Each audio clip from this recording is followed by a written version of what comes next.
अभी जब बात कर रहे थे, अमृतांशी जी बात कर रही थी, जुल्फिकार जी छत्तीसगढ़ में बात कर रहे थे, तो बेसिकली दो मुद्दों की अभी तक जनता ने बात करी है। ये जनता की बात है और वो मुद्दे थे महंगाई और शिक्षा। आपने देखिए कई महिलाओं से बात की और ये सारी महिलाएं ग्रामीण इलाके की थी और सबने महंगाई की बात करी है। उनका कहना है कि महंगाई, वो अपनी भाषा में बोलती हैं कि सस्ताई होनी चाहिए, मतलब महंगाई से उनको किसी तरीके से मुक्ति मिलना चाहिए। आज स्थिति ये है कि महिलाएं जब खाना बनाने अपना रसोई घर में जाती हैं तो वो देखती हैं वो थाली जो उसकी कीमत पहले कुछ हुआ करती थी और आज वो थाली बहुत महंगी हो गई है। देखिए एलपीजी की कीमत बहुत ज़्यादा है, खाने का तेल की कीमत बहुत ज़्यादा है, सब्जियों के भाव बढ़ते घटते रहते हैं। तो कुल मिला के जो पिंच करती है महंगाई, उससे एक जो मिडिल क्लास है या लोअर मिडिल क्लास है, इवन अपर मिडिल क्लास तक के लोग अच्छे खासे परेशान हैं। पेट्रोल डीजल की कीमतें बढ़ी हुई हैं और जब पेट्रोल डीजल की कीमतें बढ़ती हैं तो उसका कैस्केडिंग इफेक्ट होता है बाकी इकोनॉमी पे। तो बाकी चीज़ें अपने आप में महंगी हो जाती हैं क्योंकि वो सब ट्रांसपोर्टेशन से लिंक रहती हैं। डीजल महंगा होता है तो ट्रांसपोर्टेशन महंगा हो जाता है, बाकी चीज़ें महंगी हो जाती हैं। तो हमने देखा एक महंगाई की बात हुई। फिर बच्चों ने जो बात की, यंग जो था फर्स्ट टाइम वोटर या सेकंड टाइम वोटर, उसने एजुकेशन की बात करी कि एजुकेशन अच्छी होनी चाहिए, अच्छे कॉलेजेस होने चाहिए, एनआईटी होना चाहिए, उनको गवर्नमेंट कॉलेजेस में एडमिशन नहीं मिल रहे हैं। मतलब मुझे लगता है कि जो हायर एजुकेशन है हमारे देश का, उसको एक्सपेंड करने की ज़रूरत है, उसका एक्सपेंशन होना चाहिए। जो अच्छे कॉलेजेस, देखिए राजगढ़ भोपाल से करीब 100 किलोमीटर की दूरी पे है, तो बच्चों को या तो यहाँ आना पड़ता है या फिर ग्वालियर जाना पड़ता है अच्छे कॉलेजेस में। तो क्यों ना हमारे जो डिस्ट्रिक्ट लेवल पे जो कॉलेजेस हों वो अच्छे हों, तो बच्चों को इधर उधर ना जाना पड़े। एक बच्चा बोल रहा था कि मैं वोट देने यहाँ आया हूँ, पढ़ता हूँ और नौकरी बाहर करता हूँ। तो ये रोज़गार से जुड़ा हुआ है। इसका मतलब महंगाई मुद्दा है, रोज़गार मुद्दा है, शिक्षा मुद्दा है। लेकिन क्या ये तीन मुद्दे जो हमारे नेशनल लेवल पे जो नैरेटिव चल रहे हैं चुनाव के प्रचार के, क्या उसमें ये मुद्दे शामिल हैं? क्या हमारे नेता महंगाई की बात कर रहे हैं? क्या हमारे नेता शिक्षा की बात कर रहे हैं या जो एजुकेशन को उस लेवल तक ले जाने की बात कर रहे हैं? इस पर आऊंगी। फिलहाल एक खबर से यहाँ पे दर्शकों को अपडेट कराते हैं। छत्तीसगढ़ के वित्त मंत्री ओपी चौधरी ने बाकायदा वोटकास्ट किया है और उस वक्त की तस्वीरें भी हम आपको दिखा रहे। देखिए किस तरीके से इस पोलिंग सेंटर पर बड़ी संख्या में वोटर्स मौजूद है और अपनी बारी का वो इंतजार करते हुए नजर आ रहे हैं। तमाम वीवीआईपी, तमाम दिग्गज नेता मंत्री जो है घरों से बाहर निकल रहे हैं और अपनी बारी का वो इंतजार करते रहे हैं। और इसी बीच देखिए एक और अपडेट हम दर्शकों को दे दे। मध्य प्रदेश में 9 बजे तक 14.22% मतदान हुआ है। वहीं छत्तीसगढ़ की बात की जाए तो छत्तीसगढ़ का आंकड़ा भी आपके टेलीविजन स्क्रीन पर।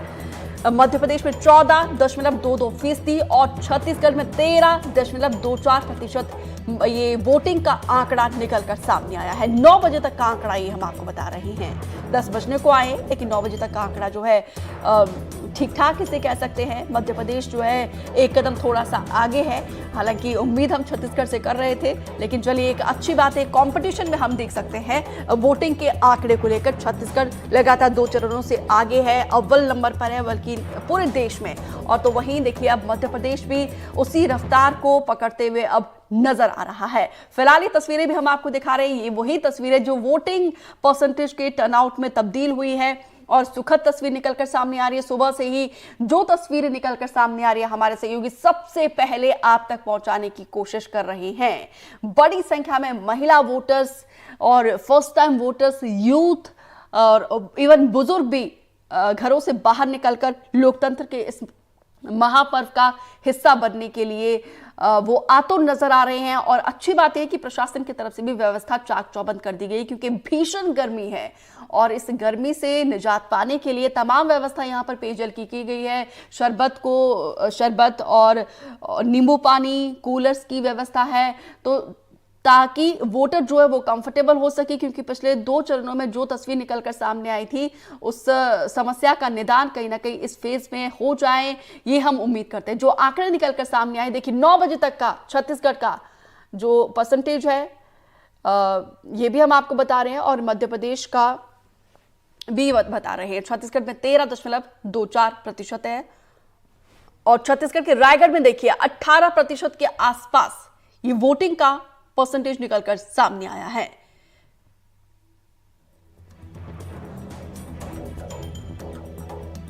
तो मध्य प्रदेश में 9 बजे तक 14.22% मतदान का और छत्तीसगढ़ में 9 बजे तक 13.24।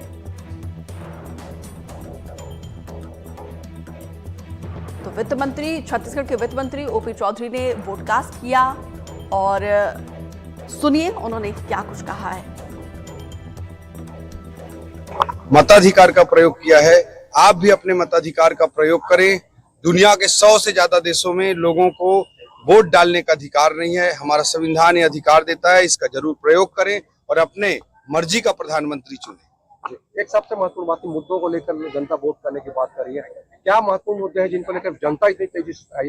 ये राष्ट्रीय चुनाव है, राष्ट्रीय नेता के लिए चुनाव है, राष्ट्रीय नीतियों के लिए चुनाव है, इसलिए पूरे भारत देश की जनता, छत्तीसगढ़ की जनता भली भांति समझती है कि किसे वोट देने से राष्ट्र सुरक्षित रहेगा, राष्ट्र विकास करेगा, भारत 2047 तक विकसित भारत बनेगा।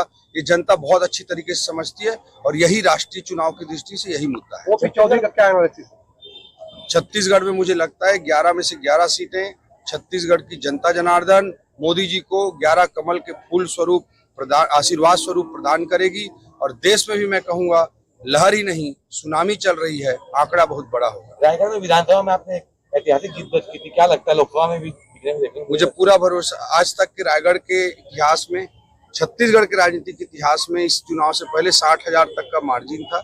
इस बार वो मार्जिन रायगढ़ की जनता ने तोड़कर हमें 65,000 वोटों से आशीर्वाद दिया है। ये बहुत बड़ा आशीर्वाद है और मैं मानता हूं कि इस चुनाव में भी, लोकसभा चुनाव में भी 65,000 से भी बड़ा आशीर्वाद रायगढ़ की जनता राधेश्याम राठिया जी को मोदी जी के प्रतिनिधि के रूप में आशीर्वाद स्वरूप प्रदान करेगी। लाख रुपए देने की बात कह रही है कांग्रेस साल में।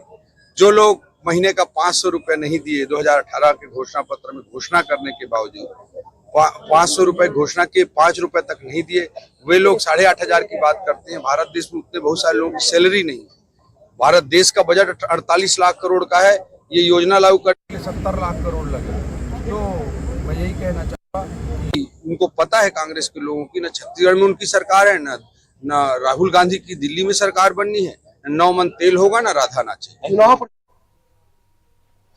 वित्त मंत्री ओपी चौधरी को आप सुन रहे थे, लोगों से वोट की अपील कर रहे हैं वित्त मंत्री, इसीलिए आंकड़ों में वो बात करते हुए नजर आए। अब कोरबा की बात करते हैं, जहां पे कलेक्टर अजीत वसंत और उनकी पत्नी डॉक्टर रूपल ठाकुर, पुलिस अधीक्षक और निगम आयुक्त प्रतिष्ठा और जिला पंचायत सीईओ ने रामपुर पीडब्ल्यूडी आदर्श मतदान केंद्र में मतदान किया। इस दौरान उन्होंने सभी से वोट डालने की अपील की है और सेल्फी भी ली है।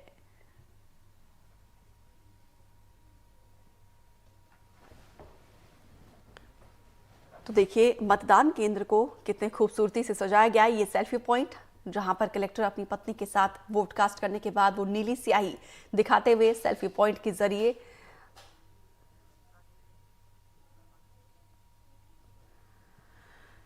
तो देखिए अलग अलग जगहों से सहयोगी हमारे साथ लगातार बने हुए हैं और इसी बीच आपको बेमेतरा से सहयोगी सुजीत शर्मा की ये रिपोर्ट दिखाते हैं। मैं इस वक्त खड़ा हूं छत्तीसगढ़ के कैबिनेट मंत्री दयालदास बघेल जी के गृहग्राम कूरा में, जो बूथ क्रमांक 53 में मतदान करने के लिए पहुंचे हुए हैं। सब परिवार वो आए हुए हैं। आइए हम बात करते हैं कि आखिर इस चुनाव को लेकर क्या उत्साह है और क्या बोलेंगे। सर, कैसा देखते हैं इस बार चुनाव को लेकर? आप देख लीजिए, अभी तो मैं अपने गृह ग्राम कूरा के बूथ क्रमांक 53 में अपने श्रीमती के साथ मतदान करने आया हूं और यहाँ इतनी लंबी लाइन लगी हुई है और उससे स्पष्ट होता है, लोगों का उत्साह दिख रहा है कि मोदी जी के गारंटी पे विश्वास करके भारतीय जनता पार्टी के कमल छाप पर बटन दबा करके जा रहे हैं, लौट रहे हैं सब। और इससे स्पष्ट है कि आज भारतीय जनता पार्टी के पक्ष में माहौल है, पूरा प्रदेश में माहौल है। और हम आज 4 लोकसभा सीट का मतदान है, ये 7 लोकसभा सीट का मतदान है, 4 लोकसभा पहले हो चुका है, तो कुल मिलाकर के 11 के 11 लोकसभा सीट भारतीय जनता पार्टी जीतेगा और प्रधानमंत्री सम्माननीय नरेंद्र मोदी को तीसरी बार प्रधानमंत्री बनेगा। ये उत्साह बता रहा है। मैं तो पूरा प्रदेश का दौरा किया हूँ, हर जगह का माहौल देखा हूँ, हर जगह का उत्साह देखा हूँ, कार्यकर्ताओं का उत्साह देखा हूँ। और आज महिला हमारे जितने हैं माता बहनें बढ़ चढ़ के हिस्सा ले रहे हैं। उन महिला, जितने भी महिला, कहीं भी महिलाओं से पूछ लो, एक लाइन में बोलते हैं मोदी जी का गारंटी है, हमें 1,000 रुपये महीना मिल रहा है और प्रति महीना समय पे आज तीसरा किस्त आ गया है। महिला एक तरफा भारतीय जनता पार्टी के पक्ष में मतदान कर रही है। पहले जो चुनाव होते थे इतने हीट वेव होता था, पहली बार इतनी व्यवस्था देख रहे हैं, क्या बोलते हैं इस व्यवस्था को देखकर, क्या बोले, क्या क्या यहाँ व्यवस्था है आपके गृहग्राम में? अपने गृहग्राम में आप देख लीजिए, जिस टेंट में हम लोग खड़े हैं, मतदान करके वापस लौट रहे हैं, यहाँ पे इतना बैठने का व्यवस्था और छाया का व्यवस्था टेंट लगा हुआ है। मैं पुनः बता रहा हूँ कि यहाँ पे ठंडा जल मटका का व्यवस्था है और उसमें रसना से लेकर के ORS के घोल, ये व्यवस्था यहाँ पे है। लोग मतदान कर रहे हैं और मतदान करने के बाद अपना जूस ले रहे हैं, ये उत्साह दिख रहा है। तो ये थे कैबिनेट मंत्री दयालदास बघेल जी, जिनका कहना है कि मतदाताओं में भारी उत्साह है और निर्वाचन आयोग और जिला प्रशासन, राज्य शासन की ओर से अच्छी व्यवस्था की गई है। सुजीत शर्मा, NDTV, बेमेतरा। तो देखिए, हमारे सहयोगी जगह जगह से हर एक तस्वीर सबसे पहले आप तक पहुंचाने की कोशिश कर रहे हैं और देशदीप जी लगातार हमारे साथ बने हुए हैं। देशदीप जी, 9 बजे तक जो आंकड़ा निकलकर सामने आया है, इसको आप कैसे देखते हैं? छत्तीसगढ़, हम उम्मीद कर रहे थे कि एक नया कीर्तिमान रचेगा, हालांकि ये शुरुआती ये वोटिंग का परसेंटेज है, लेकिन मध्य प्रदेश एक अच्छा कॉम्पिटिशन दे रहा है, बल्कि आगे। बिल्कुल, देखिए मध्य प्रदेश आपने बताया कि लगभग 14.22% है और छत्तीसगढ़ लगभग 13% है, तो मध्य प्रदेश थोड़ा सा आगे है अभी पोलिंग परसेंटेज में। और जैसा कि हमने हमारी चर्चा की शुरुआत में बात करी थी कि जो मॉर्निंग आवर्स हैं बहुत क्रूशियल हैं। गर्मियों के समय में जो पोलिंग होती है, मई का महीना है और गर्मी लगभग शबाब पे है अभी पूरे, खासतौर से इस भूभाग में। हम जब मध्य प्रदेश और छत्तीसगढ़ की बात कर रहे हैं, रायगढ़ में बहुत ज़्यादा गर्मी होती है। छत्तीसगढ़ में जो इलाके हैं जहाँ जहाँ पोलिंग हो रही है वहाँ बहुत ज़्यादा गर्मी होती है। मध्य प्रदेश के वो सारे इलाके जहाँ अभी पोलिंग हो रही है, देखिए वो इलाके वो हैं जो ग्वालियर चंबल रीजन के हैं या फिर राजस्थान से लगा हुआ राजगढ़ का इलाका है। शिवपुरी गुना है, उसमें भी बहुत सारा हिस्सा पड़ोसी प्रदेश राजस्थान से लगा हुआ है। ग्वालियर चंबल बहुत ज़्यादा वहाँ गर्मी होती है। भोपाल में अच्छी खासी गर्मी है, पिछले 3-4 दिनों से 40 के पार है पारा। तो जो मॉर्निंग आवर्स होते हैं बहुत क्रूशियल होते हैं, क्योंकि ज़्यादा से ज़्यादा लोग कोशिश करते हैं कि सुबह से जाके पोलिंग कराएं। भोपाल में भी हमने देखा कि पोलिंग स्टेशन पे अच्छी खासी लाइन थी। हमारी सहयोगी अमृतांशी जी बता रही थी कि जो राजगढ़ ज़िले के जो अंदरूनी इलाके हैं वहाँ लोग बढ़ चढ़ के पोलिंग कर रहे हैं, तो अच्छा ट्रेंड है। होपफुली ये ट्रेंड शाम तक बना रहे। देखिए, राजगढ़ में ही मध्य प्रदेश का हाईएस्ट वोटिंग स्कोर निकलकर सामने आया, 16% के आसपास है और लोएस्ट है ग्वालियर का 11%। हाँ, देखिए, क्योंकि ग्वालियर में अगेन ग्वालियर थोड़ा शहरी इलाका हो जाता है, तो हमने देखा रूरल और अर्बन एरिया में, ग्रामीण और शहरी इलाके के पोलिंग परसेंटेज में भी कमी होती है। हमने देखा कुछ शहर के लोग शायद देर से अपना दिन शुरू करते हैं, दिनचर्या शुरू करते हैं, तो वो पोलिंग स्टेशन में भी वो रिफ्लेक्ट होता है, पोलिंग परसेंटेज में वो रिफ्लेक्ट होता है।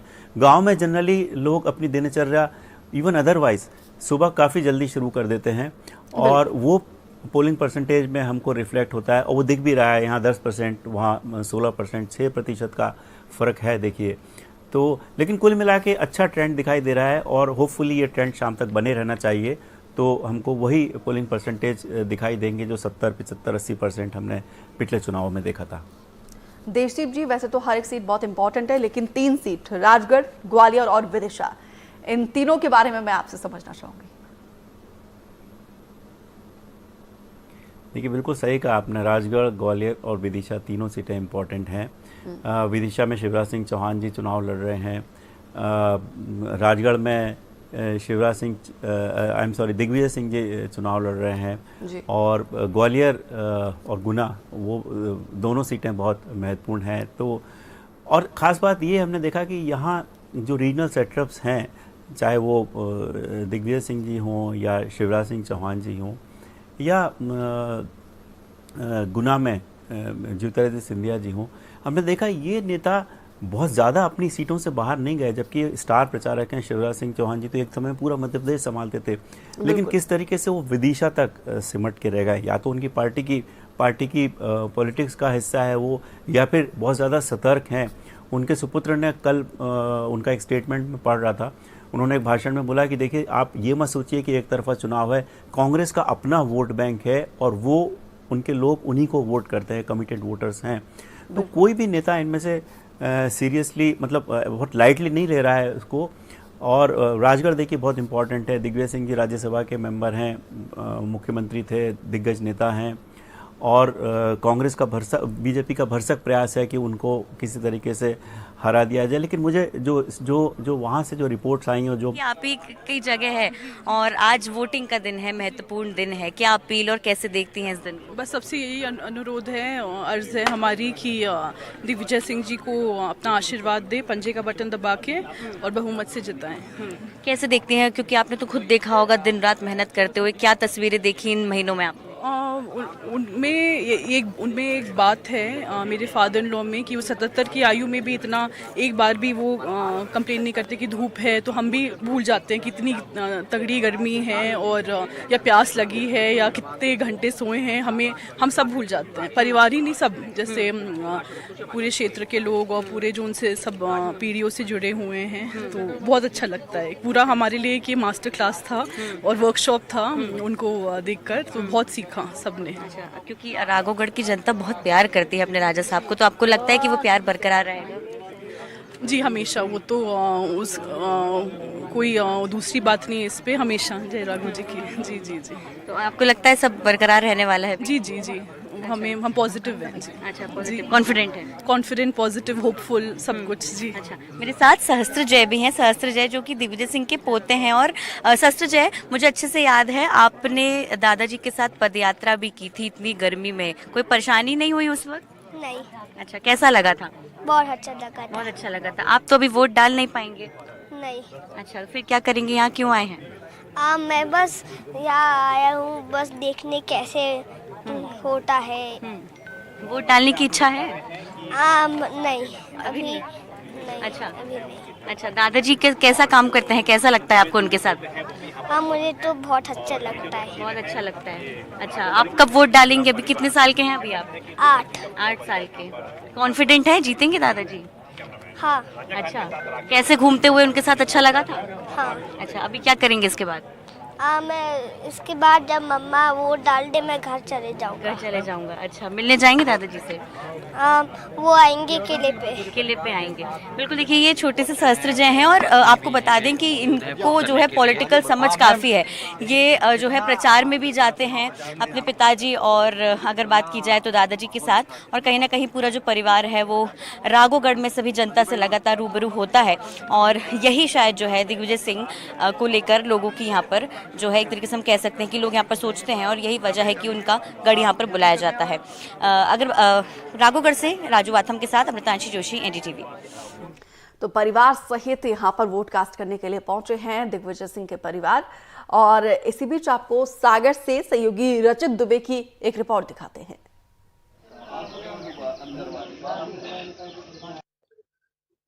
तीसरे चरण के लिए सागर लोकसभा के लिए मतदान हो रहा है। लोकतंत्र के इस पर्व में अब मतदान करने के लिए मतदाता मकरोनिया के बूथ क्रमांक 163 पर पहुंच रहे हैं, जहां पर आप देख सकते हैं कि सुबह से ही लंबी लाइन लग चुकी है और जो मतदाता हैं वह वोट डालने के लिए यहां पर पहुंचे। हमारे साथ कुछ मतदाता हैं जिनसे हम बात करने की कोशिश करेंगे। क्या नाम है आपका? हल्की भाई चौधरी। आप वोट डालने के लिए आए हैं, क्या संदेश देना चाहते हैं लोगों को? वोट डालेंगे और आदमियों को प्रेरित करेंगे। क्या मुद्दे हैं जिनसे हम बात करेंगे? आप वोट डालने के लिए आए हैं जी, क्या कहेंगे आप? बताएंगे वोट डालेंगे और दूसरे लोगों को भी आप प्रेरित करेंगे वोट? जी। यहाँ पर बहुत से लोग हैं जिनका कहना है कि मतदान हमारा अधिकार है और हम वोट डालने के लिए यहाँ पर पहुंचे हैं, और भी जो लोग हैं हमारे आसपास के जो लोग हैं, पड़ोसी हैं, उनके लिए हम मतदान करने के लिए प्रेरित करेंगे। रचित दुबे, एनडीटीवी, सागर।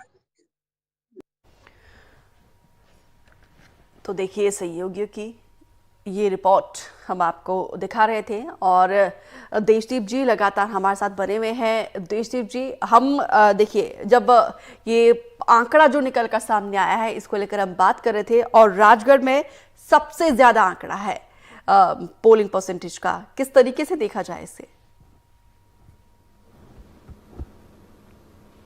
देखिए अच्छा है, अगर पोलिंग परसेंट तो जितना ज़्यादा हो उतना अच्छा है। हमने देखा कि कैसे न केवल राजगढ़ में, मध्य प्रदेश के जो बाकी रूरल एरियाज़ की आपने रिपोर्ट दिखाई है, वहाँ भी पोलिंग परसेंटेज अच्छा खासा है। छत्तीसगढ़ का रूरल एरिया का परसेंटेज अच्छा खासा है। ओवरऑल 14.22% मध्य प्रदेश में 2 घंटे में और 13% करीब छत्तीसगढ़ में पोलिंग रजिस्टर हुई है। एक चीज़ समझ में आई है कि ये जो हम ग्रामीण तीन इलाके हाई में और प्रोफाइल शहरी सीटों की इलाके में बात कर पोलिंग रहे थे, परसेंटेज में ग्वालियर, विदिशा और राजगढ़ की, और सबसे ज्यादा आंकड़ा जो है परसेंटेज जी। का वो राजगढ़ में निकल कर सामने आया है। इसके में सियासी मायने भी आपसे समझना चाहूंगी। देखिए इसके सियासी मायने मेरे ख्याल से अलग अलग तरीके से हो सकते हैं। एक समय था जब ज़्यादा पोलिंग परसेंटेज जो होता था वो जो पार्टी इन पावर है उसके खिलाफ माना जाता था, लेकिन पिछले कुछ समय से ऐसा नहीं है। ऐसा समझा जाता है कि जो पोलिंग परसेंटेज जो भी पार्टी अपने वोटर्स को ज़्यादा बाहर निकाल के ले आती है उसकी ज़्यादा जीत होती है। हमने आम तौर पे हम ये देखा जा रहा है कि कांग्रेस का अपना नेटवर्क थोड़ा कमज़ोर है, लेकिन राजगढ़ वो इलाका नहीं है। राजगढ़ वो इलाका है जहाँ पर दिग्विजय सिंह जी का अपना बहुत बड़ा नेटवर्क है। वो 2 बार मध्य प्रदेश के मुख्यमंत्री रह रहे थे, तो अच्छी खासी टक्कर दे रहे हैं। प्लस हमने देखा कि किस तरीके से राजगढ़ के एरिया में ही महिलाओं ने जो बात करी या बच्चों ने जो बात करी, वो जो बेसिक मुद्दे हैं वो बात हुई, महंगाई की बात हुई, एजुकेशन की बात हुई। पोलिंग परसेंटेज ज़्यादा होना, इन मुद्दों के बारे में बात करना, अगर हम इन दोनों को कोरिलेट करें तो कहीं ऐसा ना हो कि बीजेपी को कुछ नुकसान हो जाए राजगढ़ में, क्योंकि वैसे भी वहाँ का जो माहौल दिखाई दे रहा था, जो चुनाव का अब तक का जो प्रचार का था, जो रनअप टू इलेक्शन होता है, मुद्दे या एक जनरल माहौल दिखाई देता है, कौन सा कैंडिडेट आगे है, कौन सा कैंडिडेट पीछे, तो ऐसा लग रहा था कि चुनाव वहाँ पे बहुत कीनली कंटेस्टेड इलेक्शन है। और दिग्विजय सिंह जी के ऐसा लग रहा था कि थोड़ी सी एज भी है उस चुनाव में। हमने यही बातें देखी, एक पोलिंग परसेंटेज बढ़ा हुआ देखा और वहाँ के लोगों को महंगाई के बारे में बात करते देखा, शिक्षा के बारे में बात करते देखा, रोज़गार के बारे में बात करते देखा। तो ये मुद्दे अगर पोलिंग स्टेशन में वोटों में तब्दील होते हैं तो हम समझ सकते हैं कि रिजल्ट क्या हो सकता है। बिल्कुल, क्योंकि आपने कहा कि राजगढ़ में मुकाबला एकदम नेक टू नेक है, तो विदिशा और ग्वालियर में किस तरीके से देखा जाए इस मुकाबले को? देखिए विदिशा में मुकाबला अच्छा खासा मुकाबला है, लेकिन चूंकि शिवराज सिंह चौहान जी लड़ रहे हैं, लोकप्रिय मुख्यमंत्री रहे हैं वो, वहाँ मुझे नहीं लगता कि इतनी ज़्यादा दिक्कत है शिवराज सिंह चौहान जी को। लेकिन एक बात जो इंटरेस्टिंग थी, महत्वपूर्ण थी, हम पिछले कुछ समय पहले भी बात पे चर्चा कर रहे थे कि शिवराज सिंह चौहान जी ने उस इलेक्शन को इतना ज़्यादा सीरियसली लिया है कि उन्होंने अपना क्षेत्र जरा भी नहीं छोड़ा। 1-2 बार प्रधानमंत्री जी के साथ वो रैली में दिखाई दिए इधर उधर, otherwise most of the time वो अपनी कॉन्स्टिट्यूएंसी में ही फोकस्ड रहे जी। और वहीं उन्होंने प्रचार किया और जरा भी उन्होंने लाइटली नहीं लिया। यही चीज़ हमने देखी गुना में, यही चीज़ हमने देखी ग्वालियर में भी। तो ऐसा लग रहा है कि जो कैंडिडेट्स हैं अपने अपने इलाकों के, भले ही जनरली ये माना जा रहा है कि बीजेपी के फेवर में बात हो सकती है, उनके पास एक ट्रम्प कार्ड है मोदी जी के रूप में, मोदी जी की गारंटी है, राम का मुद्दा है, हिंदू मुसलमान का मुद्दा है, लेकिन बावजूद इसके इन सारी कॉन्स्टिट्यूंसीज में हम जिसकी बात कर रहे हैं, वहाँ के किसी भी कैंडिडेट ने, चाहे वो एक कद्दावर नेता शिवराज सिंह चौहान ही क्यों ना हो, किसी ने भी अपने इलेक्शन को लाइटली नहीं लिया है।